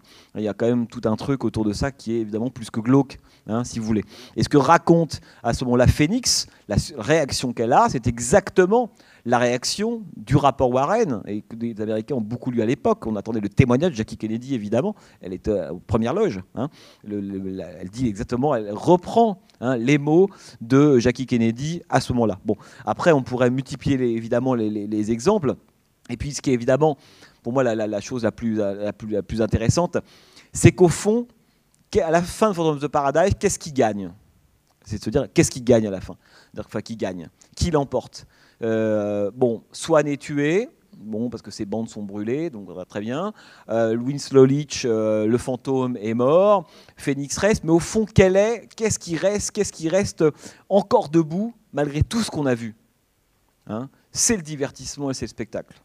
C'est ça, évidemment, que raconte Phantom of the Paradise. C'est qu'au fond, le reste, ça a été que de l'épiphénomène, du détail, ça a permis à nourrir la machine spectaculaire, de divertissement, etc., etc. Mais ce qui tient debout, alors qu'ils sont tous, vous avez vu la caméra, c'est très, très beau, hein. De toute façon, la caméra s'envole, tous ses bras levés, c'est une vision quasiment mythologique de la foule de zombies abétis par le spectacle. C'est ça aujourd'hui. Enfin, je veux dire, quand vous allumez la télévision, on a l'impression de voir ça toute la journée. Hein. Ça, c'est bon. Et c'est assez beau parce que c'est le moment, c'est ce que nous dit finalement Brian De Palma. Il a ouvert son film avec le regard de fantôme, de Swann, pardon. Hein, il filme et il le clôt avec le regard impersonnel du spectateur zombie devant un spectacle total, quoi. Vous voyez ce que je veux dire? Et ça, ce qui gagne à la fin de Phantom of the Paradise, c'est évidemment le spectacle, si vous voulez. Voilà. Ouais. Ce que j'ai trouvé surprenant dans le petit film sur l'assassinat de Kennedy, c'est que quand il est touché, la voiture continue à avancer à la même vitesse comme si rien ne s'était passé.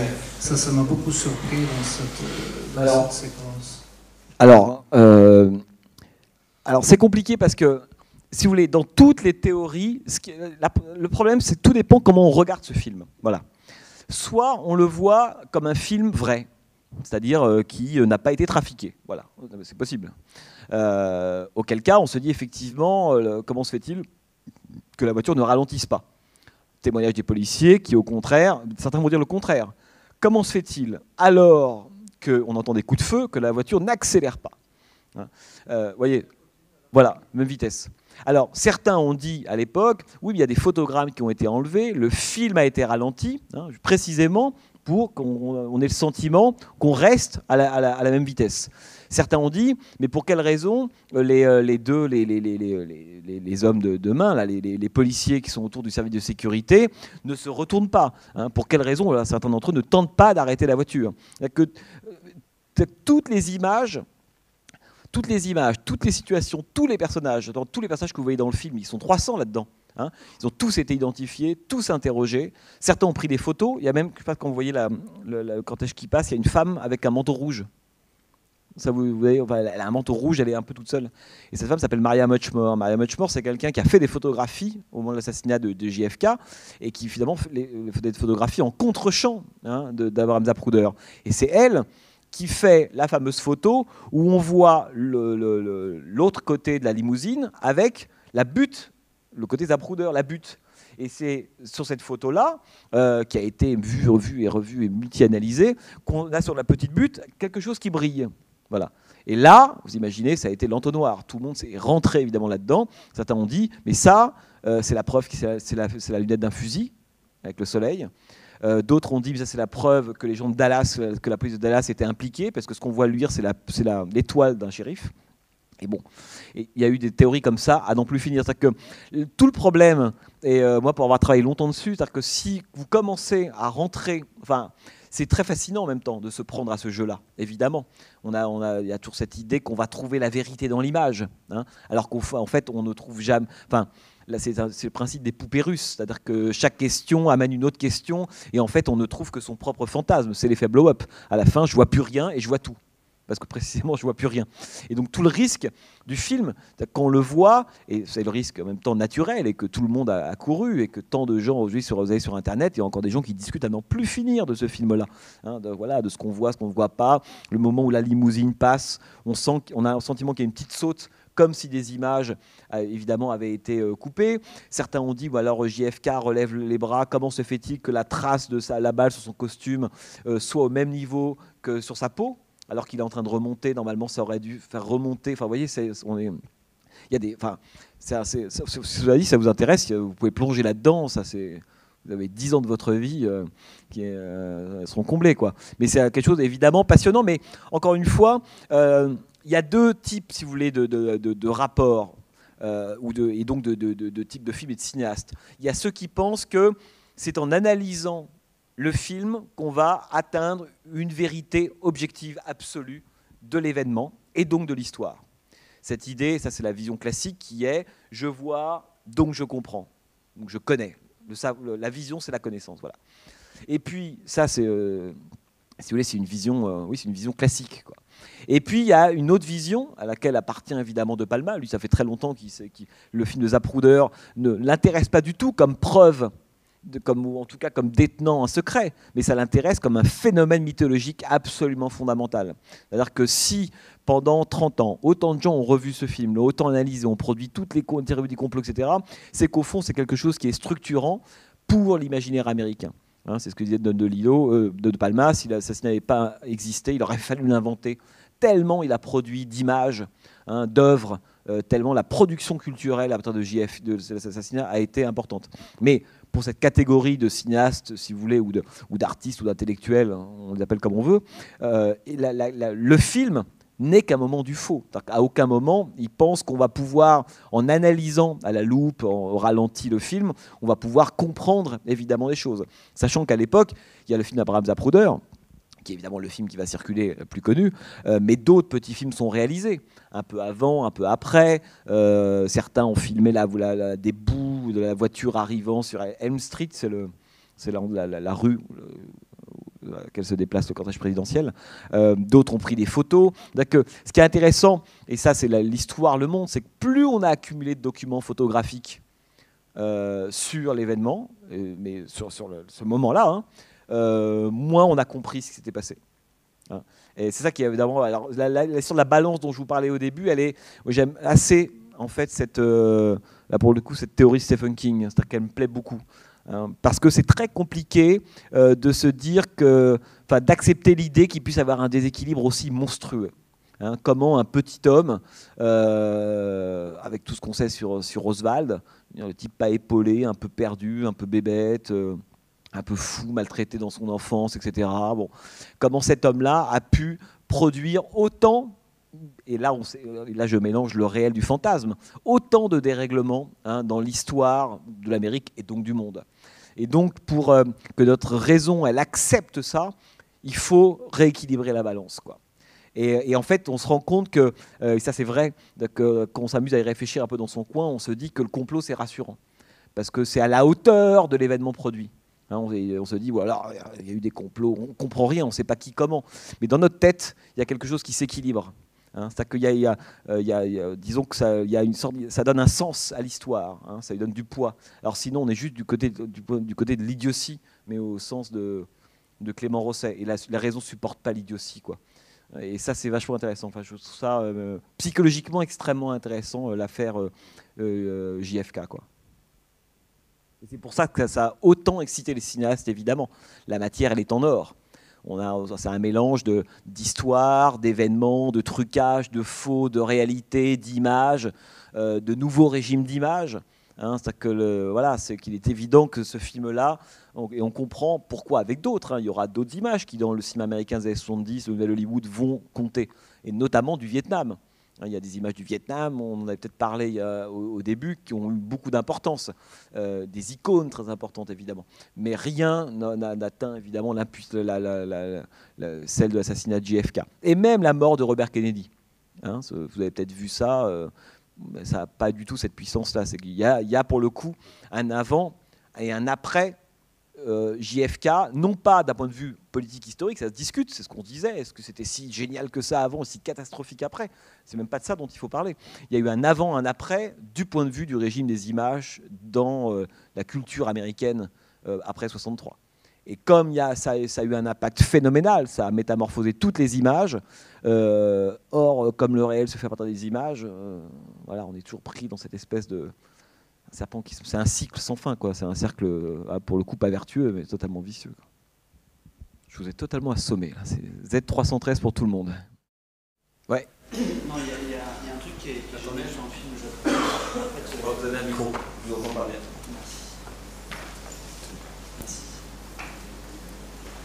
On a beau l'avoir vu 10-20 fois ce film, il y a un truc qui m'a sauté aux yeux ce soir, c'est le cadre. C'est-à-dire c'est comme le film des Frères Lumière, le train en gare de la Ciotat. C'est-à-dire qu'on a dit à propos du train en gare de la Ciotat, c'est que c'était le cadrage parfait. Et là, sur le film de Zapruder, un truc qui m'a sauté aux yeux, c'est que c'est un truc très classique du cinéma, le panoramique, etc. Et le moment, effectivement, où la tête explose, c'est pile le moment où il est presque en face, enfin, je ne sais pas exactement, peut-être que vous allez pouvoir me dire, il est quasiment en face de celui qui filme, quoi. Comme si Zapruder avait été... il est vraiment au bon moment. Qu'est-ce que vous tirez de... Quelle conclusion vous tirez? Aucune, mais sur un... Enfin, est-ce que... Enfin, si j'avais une question derrière ça, c'est que si vous dites qu'il y a eu... Si ont par exemple recoupé le film de Zapruder avec des centaines de photos, est-ce qu'il y a d'autres films qui sont filmés sur cette rue au même moment? Non, il n'y a pas d'autres films. Il n'y a que des photos. Les autres films ont été tournés avant. Parce qu'évidemment, ce qui est assez génial, c'est que... mais d'ailleurs, c'est presque le... c'est-à-dire que JFK aujourd'hui, à l'époque des téléphones portables, ça n'a aucun sens. Il y aurait 1000 points de vue immédiatement portés dessus. D'ailleurs, le 11 septembre étant d'ailleurs le dernier événement pas pris dans la folie des portables. Si le 11 septembre aurait eu lieu 4-5 ans plus tard, on aurait sans doute eu des centaines d'images de portables envoyées, etc. Là, c'est pas le cas. Dans le cas de JFK, évidemment, l'image, elle est rare. Hein, c'est-à-dire qu'aujourd'hui, l'image, elle n'est pas rare. C'est presque au contraire l'absence d'image qui devient désirable. À l'époque, évidemment, pas du tout. Et donc, il y a très peu de gens qui ont des caméras Super 8, tout simplement. Hein. Et lui, il va filmer Abraham Zapruder. Beaucoup de gens font des photos. Il y a eu 2-3 tout petits films extrêmement courts qui ont été tournés au moment, parce qu'en fait, la limousine a un trajet qui est évidemment très particulier, et elle passe, il y a Elm Street qui est là, et Main Street qui est une rue voilà, qui sort du centre de Dallas. Parce que Dealey Plaza, c'est à la périphérie de Dallas. Après, on part. Bon. Et à l'angle de Main Street et d'Elm Street, il y a des gens qui ont filmé, et notamment un badaud qui s'appelait Charles Bronson, qui n'est pas le Bronson qu'on connaît, mais qui avait tourné, notamment parce qu'il y avait un passant qui avait une crise d'épilepsie. Et ça l'a amusé, il avait sa caméra Super 8, il a filmé ça. Et filmant l'épilepsie de ce parent-là, de ce passant, il a aussi filmé un bout du trajet de la limousine. Mais c'est surtout, évidemment, des photos qui ont été prises. Alors après, parmi les théoriciens du complot, certains disent qu'il y a d'autres photos qui ont été prises, qu'on n'a pas vues, que des gens qui ont pris des photos ont bizarrement disparu. Les fameux témoins dans la cause d'assassinat de Pakula, qui disparaissent mystérieusement. Certains disent, oui, mais c'est un commentaire de certaines personnes qui, le jour de l'assassinat de Kennedy à Dallas, étaient là, hein, sur Dealey Plaza, et ont aussi, pas disparu, sont morts, quoi. Alors, bon, voilà, crise cardiaque, est-ce que ça a été provoqué ou pas, cancer, accident de pêche, etc. etc. Mais voilà. Puis l'autre chose, je trouvais intéressant que vous parliez de Snake Eyes, parce que, dans la mesure où De Palma fonctionne uniquement sur la référence, et à partir d'un moment de sa carrière, il a commencé à faire de l'autoréférence jusqu'à Passion, son dernier film qui est clairement de l'autoréférence. Et justement, je ne sais pas si vous avez trouvé d'autres exemples dans les films de Palma. Et Snake Eyes est probablement le film où il se rend le plus hommage par rapport à Phantom of the Paradise. Ah bah oui. Ah mais Snake Eyes, c'est une double relecture. D'abord, c'est une relecture évidemment à mon avis, de Fantôme, mais relecture et de Fantôme et du rapport de Fantôme à l'assassinat de JFK. Hein, parce que là, je pense que De Palma, en fait, résout le problème Zapruder en disant finalement, qu'est-ce qu'on aurait aimé avoir le jour de l'assassinat de JFK, le 22 novembre 1963 ? Un œil omnipotent, omnivoyant, m'abuse, 2000 caméras sur l'événement. Voilà. Et de là, on aurait pu avoir la vérité. C'est ça la croyance, hein, de Zapruder. Tout le fait que, Wilson, si on avait eu d'autres points de vue, avec cette croyance que la multiplication des points de vue finit par faire une image dans le tapis, et donc à produire une histoire pleine. Dans Snake Eyes, ce qui est génial, c'est que évidemment, il y a cette espèce d'œil-là, que l'œil va tout filmer, et à la fin va révéler, parce qu'il n'est pas découvert tout de suite, hein, le fameux Zero Gravity Eye, il est découvert à la fin, et ce que filme là Brian De Palma, lorsque Nicolas Cage découvre cette image-là, il filme le fantasme de l'Amérique tout entière, d'un jour d'avoir peut-être un jour espéré être devant les images que le film de Zapruder n'a pas montrées, celles qui révèlent la vérité de l'assassinat de JFK. Je pense que, et filmant ça, il boucle. Il ne reviendra plus d'ailleurs après. Hein, au fond, il a tourné Fury, il a tourné Pulsion, il a tourné Body Double, il a tourné Blowout, évidemment, Greetings. Vous avez vu Greetings ? Hein, film de 68 dans lequel un des personnages est obsédé par l'assassinat de JFK, puis s'amuse à faire sur le corps nu de femme, à refaire le trajet des balles. Hein, c'est son obsession. Alors il compare, enfin c'est assez fou. Mais Snake Eyes, c'est évidemment le film terminal là-dessus. C'est-à-dire qu'en fait, il s'offre à lui, puis il offre au spectateur le fantasme. Voilà, ce qu'on aurait aimé avoir, c'est cet œil-là. Hein. Mais est-ce que cet œil-là aurait donné quand même la vérité ? C'est évidemment toute la question du cinéma de Palma. Mais c'est pour ça que, en fait, je trouve que, enfin moi en tout cas avec le temps, je sais que le rapport de Palma à Hitchcock m'intéresse de moins en moins. Voilà. En fait, ça me fatigue un peu. J'ai l'impression que j'ai compris ce que fait De Palma avec Hitchcock, ça m'intéresse pas beaucoup. Alors que ce qu'il a fait, à mon avis, avec Kennedy et donc avec l'histoire de l'Amérique, me semble pour le coup beaucoup plus intéressant, plus retors, pour lui beaucoup plus secret aussi. Hein, alors que j'ai l'impression que voilà, le Hitchcock, c'est un peu le chiffon qu'il a très longtemps agité auprès des cinéphiles et des critiques qui adorent ça, dire comment Vertigo, là vous avez vu Psychose, mais évidemment on est du côté de la citation presque ridicule, c'est-à-dire que le débouchiote sur la bouche à la de bon. Oui, c'est Psychose, d'accord. Bon, et après. Alors que je pense que sur le travail qu'il a fait sur le Kennedy et l'histoire de l'Amérique, d'ailleurs, il fera le Vietnam avec outrage aussi. Ça, c'est à mon avis beaucoup plus intéressant, quoi. Me semble-t-il. Hein. Vous avez cité Fury plusieurs fois. C'est le film de Frisson aussi. C'est un autre. Bah, c'est un autre. Alors, ce qui est intéressant avec parce que Brian De Palma est un fan de Fritz Lang. Et alors on parlait d'Hitchcock, et je pense que, évidemment, bon, Hitchcock l'a influencé, mais je pense que, à mon avis, Fritz Lang a eu sans doute, comme beaucoup de cinéastes pour le coup de sa génération, Argento, Friedkin, ces gens-là, ils ont été très marqués par Fritz Lang, parce que Fritz Lang, c'est quand même, pour le coup, c'est le cinéaste qui s'est le plus, cette génération-là, intéressé à la question de la vérité, du mensonge, de l'illusion, des médias, Dr Mabuse, évidemment. Et dans Fury, qui à mon avis alors un film qui a 30 ans d'avance, hein, Fury. Je rappelle juste pour ceux qui l'ont, vous avez tous vu Fury de Fritz Lang, hein, Spencer Tracy qui est accusé d'un crime qu'il n'a pas commis, alors ça faut pas le dire comme la vérité, hein. Mais ce qui est passionnant, c'est que c'est un film de 36 et dans Fury il y a une séquence très célèbre au cours de laquelle pendant un procès sont projetées des images qui sont censées, exactement l'équivalent de Zapruder mais 30 ans avant, sont censées innocenter le personnage. Si ce n'est, quand on regarde bien le film, que ces images sont fausses.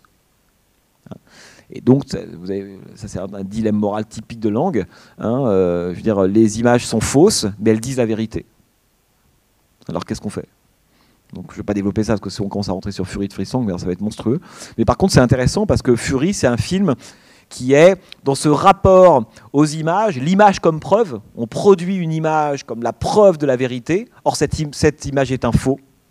Hein. Ça, c'est Lang, évidemment, est le maître absolu là-dedans. Et Swan, la façon dont Swan est logé, regarde, contrôle, etc. Les caméras, c'est Mabuse, hein, les yeux de Dr Mabuse, qui est le dernier film allemand de Fritz Lang en 60. On sent que De Palma est totalement influencé par Mabuse et par Fritz Lang à ce moment-là. Swan, c'est un Mabuse contemporain, si vous voulez, de l'industrie du disque avec les moyens d'aujourd'hui. Mais c'est Mabuse. C'est la même chose, quoi. Bon, là, c'est pour ça qu'à mon avis, je pense que Lang et Zapruder, ou Lang et Kennedy, ce sont les deux tutelles, si vous voulez, de Fantôme. Beaucoup plus qu'Hitchcock. Beaucoup plus qu'Hitchcock, quoi. Enfin, en tout cas, dans celui-là. Et bien voilà. Écoutez, je vous donne rendez-vous donc le mois prochain pour Taxi Driver. Bon, ça, vous l'avez déjà vu, Taxi Driver ? Bon, vous venez quand même le revoir. On en parlera un peu. Merci et puis bonne soirée.